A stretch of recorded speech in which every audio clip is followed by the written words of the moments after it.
Hey, what's up? I'm Luke Siefert with Apesquad Weightlifting, and this is Jeffrey Perez, and today we are going to teach you guys how to snatch.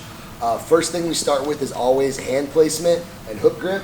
So as a quick exercise in where we're going to put our hands naturally to get the feel of that bar, we're going to center the PVC pipe, we're going to tuck it into our hips, and we're just going to kind of bend over. And this is a quick shot thing. There's far more thorough ways to find someone's snatch grip, but in this instance here, it's going to be quick and direct, and we can apply it to that session. So I'm going to take my wrist bone, I'm going to cross it over the PVC pipe at my arm's full reach with my chest up, just like this. And then from there, I'm simply going to stand up and wrap my hands. Once I have my hands wrapped, this should provide me with like a good surface area against my hips where it's not up too high and it's not down too low. So right across the hip bone there, and then once I have that, I'm going to teach them how to do the hook grip, which is where we do 2 fingers over our thumbs. Once we have that established here, you can move toward the floor. Jeff, you want to show them how to do that? Yep, hip crease, bend over, arms reach, wrap your hands, get your hook grip, and then if you want to come over and do a check on the athlete to make sure it's in the right spot, have them hang at the hips, you find their hip bone, which in Jeff's case is going to be right here, and you make sure that the bar is in real close proximity to there. We don't want it down on the quad, and we don't want it up by the belly. That's bad. So once we've got that grip set up and marked, Jeff very well knows his, we can ditch the PVC pipes and move directly to a lightly loaded bar on the floor.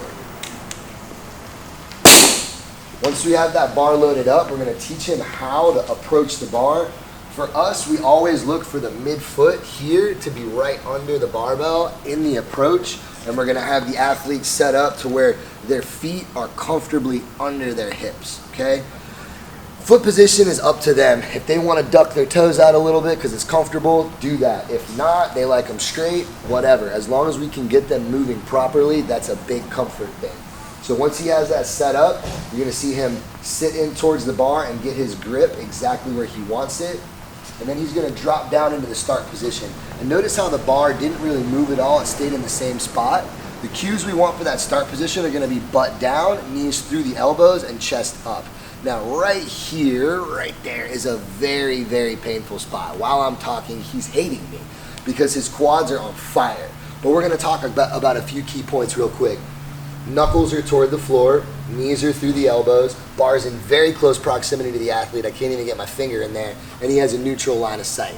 Definitely feeling a ton of quad burn, right? Yeah. So release and stand up.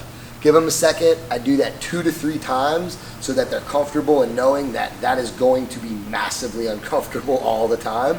So now, once we get past that, we'll move into the deadlift. So we're going to have him get set up again. By this point in time, he should be very aware of how crappy that position feels. Once he is there, he may just stand up with the barbell, pushing with his legs through the ground.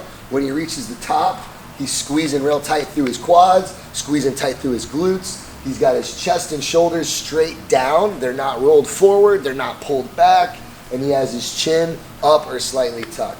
We have him walk the bar back down to the floor the same way and do one more rep for us. Notice how he's resetting every time to get that good practice. Push. Beautiful. The big cue we use too is push with your legs, right? Awesome. So take a break. Now that we have the deadlift, we work the pull.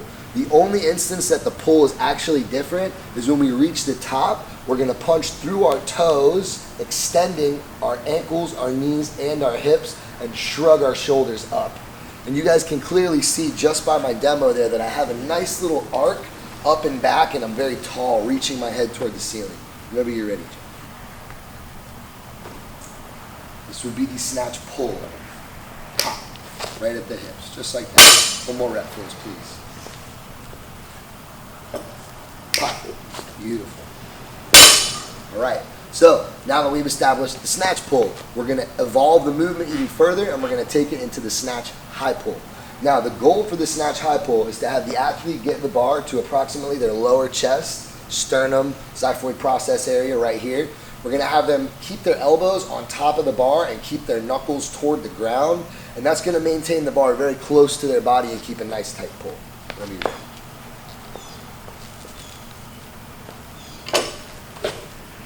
Beautiful. One more rep for us, please. You can hear the contact that he makes from having a patient pull.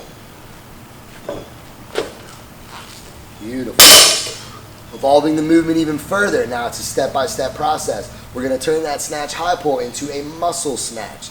The muscle snatch enforces a proper pull through the bar, a good turnover, and what we really need to support weight, a nice rigid squeeze up. All right? Whenever you're ready. This would be the first in our snatch evolution. Muscle snatch. Beautiful. So let's one more, please. Fantastic exercise for building not only a proper pull, but some really, really strong shoulders. We actually use that quite a bit, even for our athletes that aren't necessarily looking to be good at the snatch or the clean and jerk. Power snatches next. Now we're actually going to see the feet come into play. The whole time you've heard us talk about pulling feet comfortably set underneath the hips of the athlete. Well, now his squatting feet, he's not going to be able to efficiently squat with his position this tight. So you're going to see his feet open up a little bit to where he would actually catch his overhead squats, perform his front squats, execute his back squats slightly wider, right? So we're going to have him execute the power snatch now. Catch it in about a quarter squat with a shift to the feet. Very nice. He actually knows, I've been working with me long enough to know that we pause our catch positions just to show that we have awareness and control of that quarter squat and catch. One more time for us. Beautiful. As you guys may notice on that video there too, you see him take a slight scoot back with his feet during that transition. That just shows that he's got really good leverage and power against the bar. You want to avoid that being excessive, but the small hop back preferred by myself as a good thing. So now we're going to do the full snatch. He's seen muscle snatch, power snatch, and this is the entire evolution, the final form of the movement, the snatch. He will now catch the bar in the bottom. Beautiful. You see he has a beautiful bottom position from the side there. You guys can note that he's got a fully stacked torso, so he's straight up and down. He's reaching through the ceiling. Knees are out, hips are beautifully sitting in toward his heels.